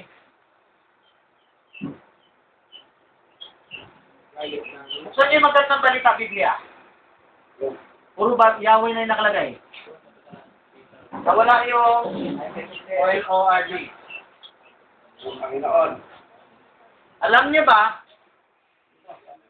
kung nag-aaral kayo ng Hebrew, hindi lahat ng pagkakataon, yung spelling ng Yod-Heh-Vav-Heh, ay gagawing pangalan. Kasi meron sa Bible na, bakit nila inalis yan? Sa magandang balita Biblia, nawala na yan. So, tignan nyo sa concordance, meron yan. Yung Hebrew word key. So, ibig sabihin, inalis nila yan. Yung saksi niyo ba na Bible? Sila yung una-una dyan eh. Inalis nila yan kasi sabi niya, maling translation. Dapat nilagay na Jehovah. Alam niyo ba, magiging walang galang ka kung nilagay mo dahil Jehovah? Kaya inalis na yun ka. Pero hindi lahat ng oras, ang tetragrammaton ginagamit sa pangalan. Proof, sulat niyo. Exodus 6:3. By my name, Jehovah, was I not known to them. Di ba, Barmio? Pero alam niyo ba sa Genesis meron ng tetragrammaton? Bigsan niyo Genesis 4:25 o 26. They called upon the name of the Lord. Oh. And the Lord walked through the garden in the middle of the day. The Lord. Tetragrammaton yun. Ito ang may tetragrammaton ni Lord. May Inza. Ba't yung inalis Inza? Hindi pa siya pangalan noon. Hindi pa siya pangalan noon. At hindi siya laging ginagamit nilang pangalan. Kaya hindi ito nawawala hanggang sa pagdating nakaduluduluhan ng sounds, ng dulo na ano. Minsan lang siya gamitin kasi pag inalis mo yun maging pangalan siya, banal. Pinababanal ng Hudyo yan. So itong nagsasabi na binago, saksi ni Jehovah o yung grupo nila, hindi totoo yan, hindi kayo nag-aaral ng Hebrew. Tinanggal niyo yung saltang T. Niraradyo ko yan, hindi naman sila makapir yan eh. Sinasabi ko sa radyo, sila nagte-text sa akin sa radyo. Hindi nila matchallenge yan, totoo yan eh. Iniiwasan nila yan, iba ang bibirahin nila. Pasok tayo dito sa Emmanuel. Ang ginawa nila, boses, sound. Iba ang spelling ng Emmanuel sa Hebrew, iba ang spelling ng Yod-Heh-Vav-Heh sa Hebrew. So, paano nyo malaman? Buksan niyo yung salitang Emmanuel sa concordance. Meron tayo sa church. Tingnan niyo yung pagkakasulat ng Emmanuel. Buksan niyo ang the Lord o Jehovah sa concordance, hindi Elohim. The Lord, I am, Jehovah, buksan mo, ibang pagkakasulat. Yung Yahweh, ganyan yan. Okay? Ito ang Yod, Hey, Vav, Hey. Kaya na ako, balik tayo. Tama, Tom? Yod, Hey, Vav, Hey. Yung point. Itong Emmanuel, yan may nakasulat? Hindi. Hindi. Alam niyo bakit? Itong I, A, U, E, wala. Walang vowels sa manuskrito. Huwag nyo. Kasi ang Yod, Hey, Vav, Hey, Y, H, W, H. Walang A, E, I, O, U. Okay na? Sumadaya sila. Pinaghalo nila yung English transliteration para gawan ng Yahweh. Ngayon, alam mo ba, doon sa Israel, hindi lahat pare-pareho ang pronunciation. Hindi lahat Yahweh. Yahuwah, Yahuda, Yahweh,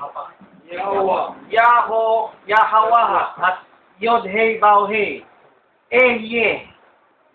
Maraming pronunciation, Yahweh. Yung Yahweh pinakamalapit. Pero, bawat bansang napuntahan nila, yung dila nila, napunta sa gano'n.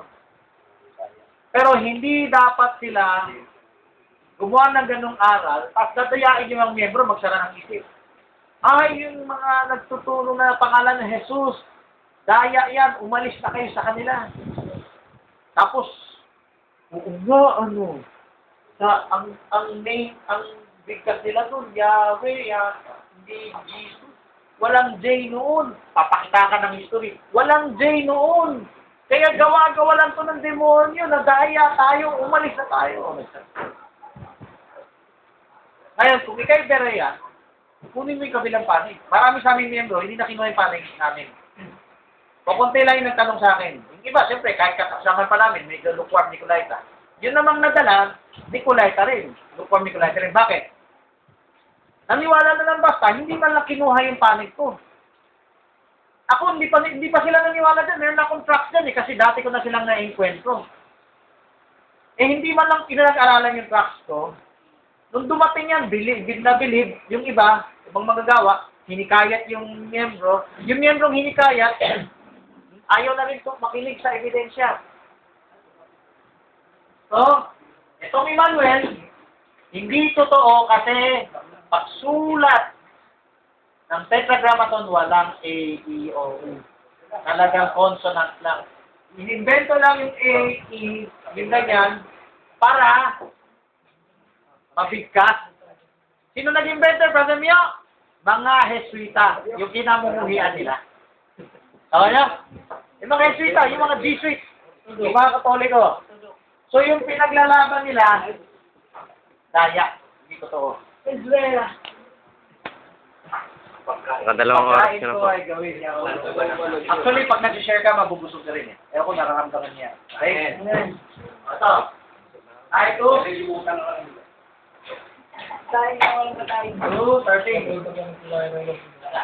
Basa. Diretso tayo sa... sige, basa. Nahintayin niya ang mapalad na pag-asa at ang pagpapakita ng kaluwalhatian ng ating dakilang Diyos at tagapagligtas na si Jesucristo. Great God and Savior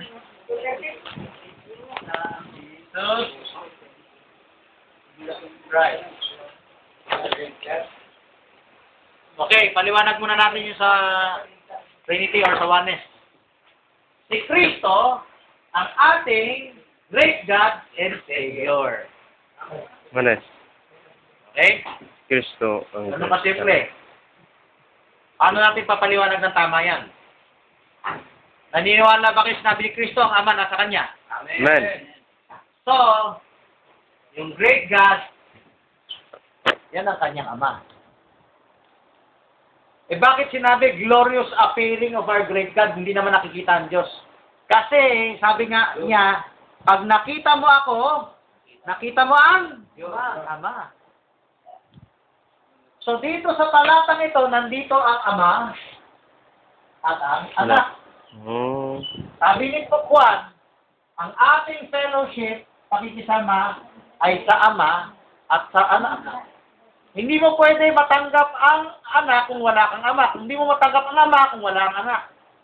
Sabi nga ni Kristo sa Juan 17:3, ito ang buhay na walang hanggan na makilala ka na ikaw ang iisang Diyos sa tunay at ang iyong sinugo. So dalawa, ang iisang tunay na Diyos at ang kanyang sinugo. Hindi sila hiwalay. Pagbaba ni Kristo at nakita siya ng maraming tao, nakita na rin ng tao ang kalulatian ng Diyos Ama. Hindi sa lungat tong Titus 13. Amen. Okay? Sige. Tama na po. Hindi anak, kundi ang ama lang ang nagsiligtas sa anak. Isagal na sila ng ama. Pero hindi na Kahit ang anak hindi alam, hindi lang mabalik. Sinabi po ng Baptist nung nagturo siya sa ano sa school, sabi niya, kapag ang Kristiyano daw na hindi naniniwala na si Kristo ang Diyos, against siya sa Bible. Dahil po dito sa unang 1:5, at nalalaman natin na naparito ang anak ng Diyos at tayo binigyan ng pagkaunawa upang ating makilala siya ng totoo at tayo'y nasa kanya ng totoo sa makatuwid ay sa kanyang anak na si Kristo. Sa makatuwid ay sa kanyang anak na si Kristo. Ito ang tunay na Diyos at ang buhay na walang hanggan. nagsimula ako sa bagong hintay. Balik na eh. Saan yung Biblia niya sa unang 1? Tempo?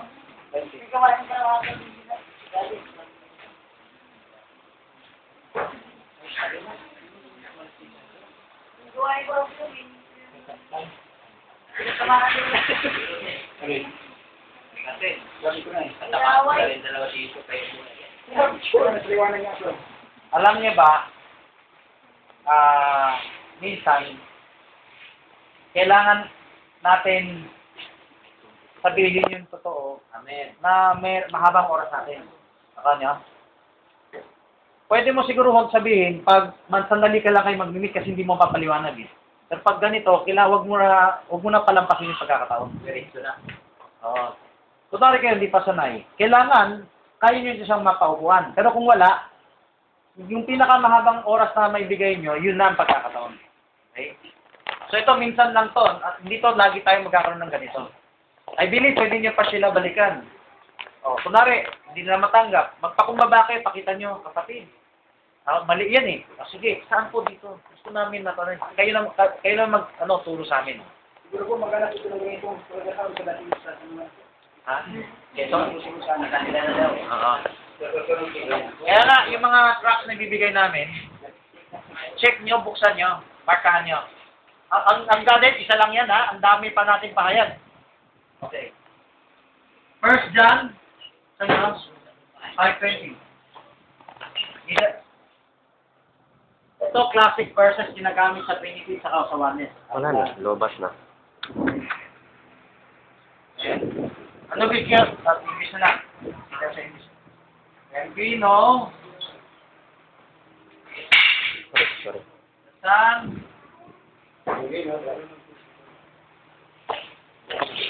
Passing. Learn ka ba ibang kulay? Hindi ko tatanggihan yan. Thank you po. No, but yes, is and we are in Him. And true. We are in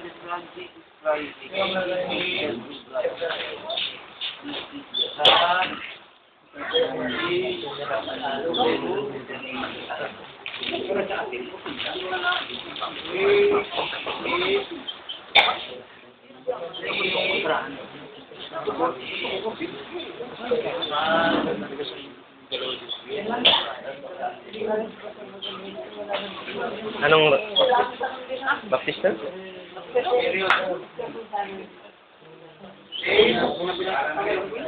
Is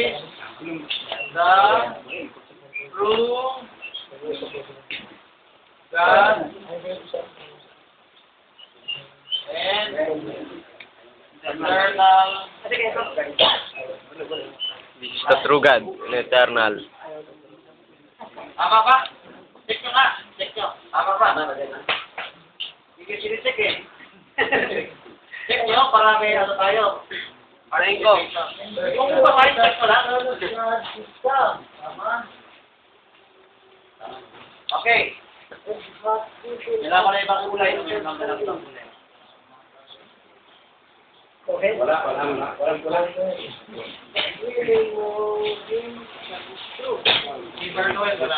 Dito nilagay.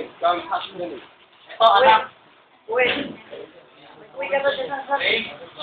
Kinakilala ng anak.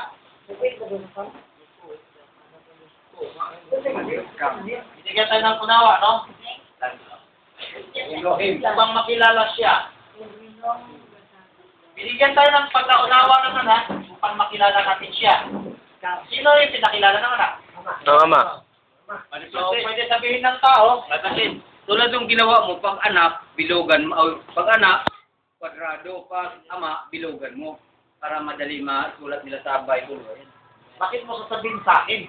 Para magkaya nila. Kasi mahirap ipaliwanag to. Alam ko. Ay, Brother George, ako nagturo sa inyo. Bakit ako naturuan? Paalala ko lang. Ay, gusto mo, underline. Ay, sige, kahon natin. Kahon. Yan. Panong patulog. Yan. Oh, kahon nyo ha. Tama yun. Kahon yan eh. Okay. Bakit Brother Bird, di ba? Yung anak, kahon. Yung ama, bilog. Yan. Paano natin patunayan nandiyan ang ama? Pero kahon. Dalawang him. Di ba? Yung unang him, kailangan makilala natin na pinapakilala ng anak. Yung pangalawang him, Bilog. kahon. Hmm? At tayo ay nasa kanya. Pangalawang him. Ang him, ang ama na yan. Nakita nyo dalawang him? Hindi pwedeng parehong him yan kasi dalawang him binanggit eh. Yung unang him, yung pinapakilala ng anak. Yung ikalawang him, tayo ay nasa kanya. Which is, Son. Jesus Christ. Yan. itong we are, sinabi na sino to? Yung kanyang anak. Nandito may ama. Paano mo nalaman yung pinapakilala ng anak yung ama? Yung his, Sino to? ang... Kasi huwag ka sasagot. Tatanong ako. Brother, ano? Bilin. Ikaw. Bible ko, ganun-ganunin mo. Sasagot. Brother, itong his. Sino yan? Ito ba ay ama o anak? Ama. May tandaan nga. Ano to? Ama at anak? Ama o anak? Itong salitang his. And we His son? are in him. Anak. Anak. Ama. Ito ang anak. Sino ang kanyang anak? Sino yung his? Ama o anak? Iba-iba mo ng sagot ha? Ama, anak. Brother John. Ama. Brother John. Ama, anak. Itong his.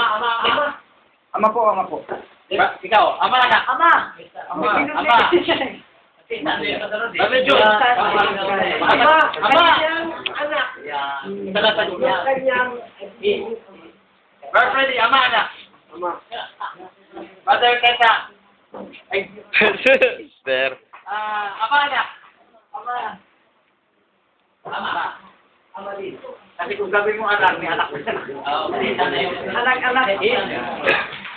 Anak. Yung pinapakilala ng anak is yung kanyang ama. At nalaman natin na nasa dito. Diba? So, sino yung tinutukoy natin? Binigyan ng pagsulit. Sino kaya yan? Yung ama o yung anak? Ama. Okay? Ba't ang gulo? Ito ay dangling modifier. Ang describe niya, ito another sentence. Ang subject niya, yung pinapakilala. Ay, sige. 3 years na result eh. Talagang ano yan. Gagamit natin yan. Okay, nakuha niya? So, dudugtong na natin ito. Bilin, guhitan mo. Natin yung mga kahon. Yung anak at yung ama, saan sila sa talata. So, ang lugat, nasa saan? Yung pinapakilala ng saan. Alam niyo, aside from this verse, pwede niyo palagay sa gilid ng Bible, yung talata. Lagay mo, John 73. John 1:18. John 1:18. John 1:18 sa 17:3. Ito, John 1:18. Bilin. Bilin, ano mo sa Bible ko? Oo, isulat mo yung mga inan yun. Pag hindi ganyan, Ang anak ang nagpakilala sa kanya, sa Tagalog. pag hindi ganyan, magbabangga-bangga yung sulat ni Juan. Magpapakilala. Sa Jan, at saka sa First Jan. So, ang galing nila magano, itong this, ita-connecta nila dito. Anong klaseng grammar yan? Kung idudugtong mo itong this dito, ito ay dangling modifier dito, modify niya ito. So, ito subject na to, yung subject na pinapakilala. Ano wala ang subject? Pag binasa mo pa yung 19, yun, 18, makikita niyo may God dyan. Subject. Meron ba sa kayo isang God? Yan ang listik sa true God. Isang God? Son of God. Ay, Son of God, nandito. Meron pala Son of God dito. Hindi ko na isulat. One more question. Son of God. So, ng God, yan ang ama. Okay. Saka, gusto ko talaga maano tayo nito masyado. Luminaw. At pala, hindi mo na tayo nag-pray. Hindi mo Na nagkape. anak ng Diyos at Kalabot. anak ng tao. Okay. Pag-usap. Sige. Anak ng Diyos ay Son of God. Salitang anak ng tao, yan ay tinatawag sa mga propeta. At si Kristo rin ay propeta ng Diyos, tinatawag din niya sarili niya anak ng tao. At yung anak ng tao, mababasa niyo sa Old Testament. Kaya pagdating sa New Testament, pag binanggit niya ang anak ng tao, tinutukoy niya siya bilang propeta ng Diyos. Okay? Yung tatanong ko lang po ay dito sa Hebrews 1:8. Ngunit tungkol sa anak ay sinasabi, ang iyong luklukan, o Diyos, ay magpakailanman. At ang sitro ng katuwin ay isang sitro ng iyong kaharian. Wow, gandang verse.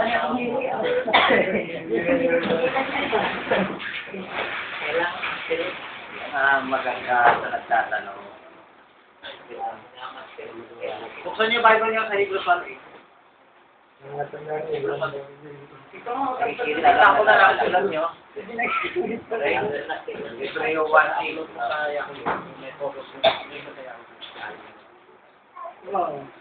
Sana makunan nyo ito. Lagyan natin sa internet. No?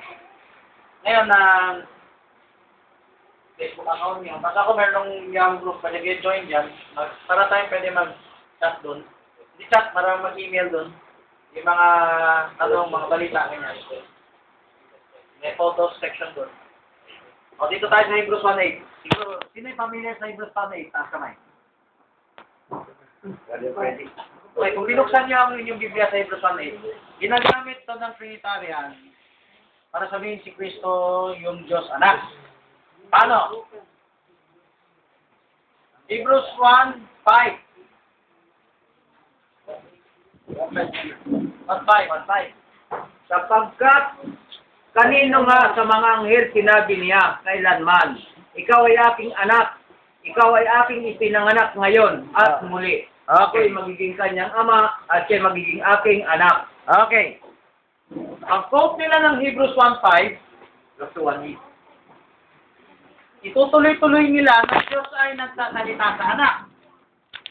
Pagdating sa 1:8, sinabi ng Diyos sa anak, ang iyong luklukan, O Diyos.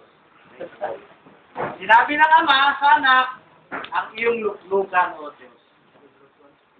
Maraming paliwanag sa Hebrews 1:8. Marami rin para approach ng pambalik. So magbibigay ako isa lang para hindi nakakalito. Sa Hebrews, bibigay kong isa. Pero ihiling ako kay Brother Mio, dagdag ng iba. Kung meron kayo, Mio, Noel, frontliner na kayo, ha? Bar Noel, Bar Jerry, huli. Okay? Saka na.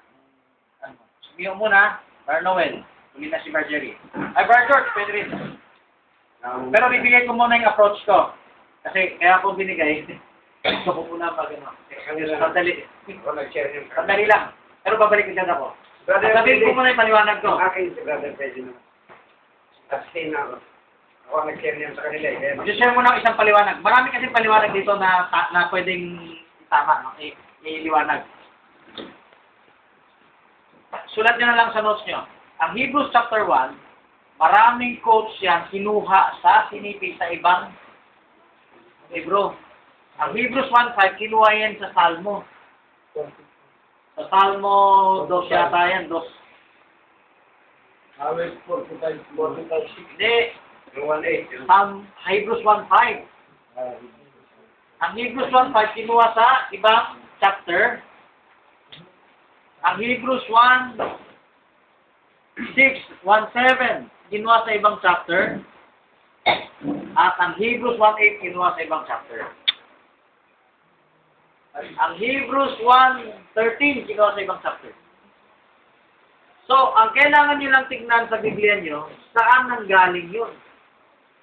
So, makikita nyo ang Hebrews 1:8, nung yan ay kinuha sa Salmo, Salmo 45:6.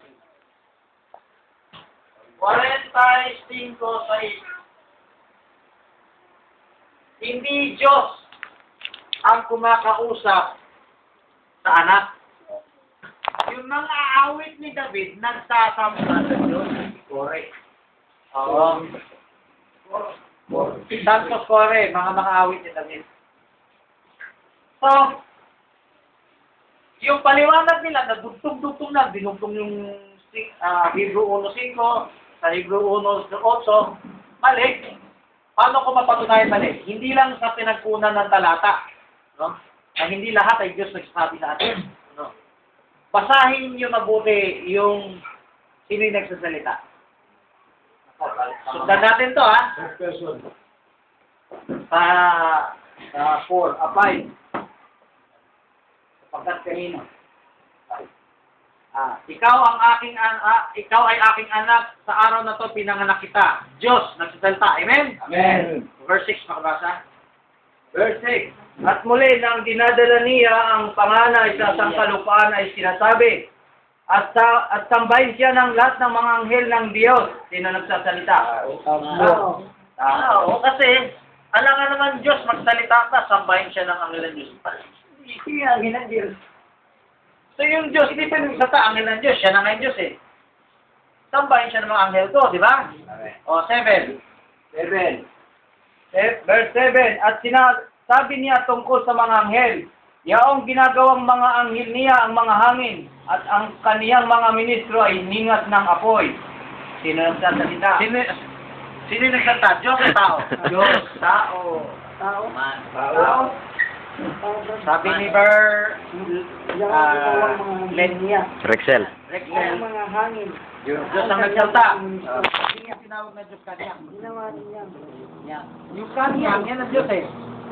So tao ang nagsasalita. Binanggit niya yung Diyos, yung anghel Siya ang ng Diyos. ginagawang Yeah.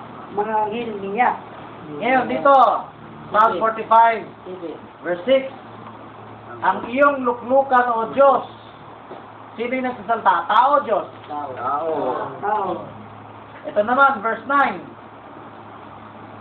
Gayon pa man, ang Diyos ay iniibig ka at binigyan ka ng langis ng kasiyahan higit sa iyong mga kasamahan. Diyos ang nagsalta o tao? Tao. Ayan ang Diyos. Ang Diyos mo ay nagbuhos sa iyo. Sino nagsalta? Diyos o tao? Tao. Tukunin mo lang yung pronoun. Kung sino yung first person sa first person. O, tuloy tayo, 10. At ikaw, Panginoon, ng pasimulay, sino nagsalta? Diyos o tao? Ikaw, Panginoon. Pang Diyos may Panginoon pa? Tao. Kunin nyo, nakikita sa footnote ng Bible nyo. Ang pinagkunan niya, iba-ibang lugar. Kunin, dugtong-dugtong na lang. Diba? Panginoon. Ang Diyos ay Panginoon din po. Ano na? Ang Diyos ay Panginoon din. Diyos Panginoon. Yung tumawag, o Panginoon, ikaw ay naglatag langit lupa. Tao, nagkusasamba sa Diyos yan eh. Verse 10, ay 11. Sila'y nangapapahamak, datapwat ikaw ay nananatili, at silang lahat ay nangalulumang gaya ng isang kasuotan. Diyos nagsalta o tao? Diyos nagsalta o tao? Tao. Sila'y luluma, pero ikaw ay mananatili. Tao. Verse 12. At gaya ng isang balabal, sila'y iyong bibilotin. Sino yung nagsalta? Diyos o tao? Tao. O ito. 13.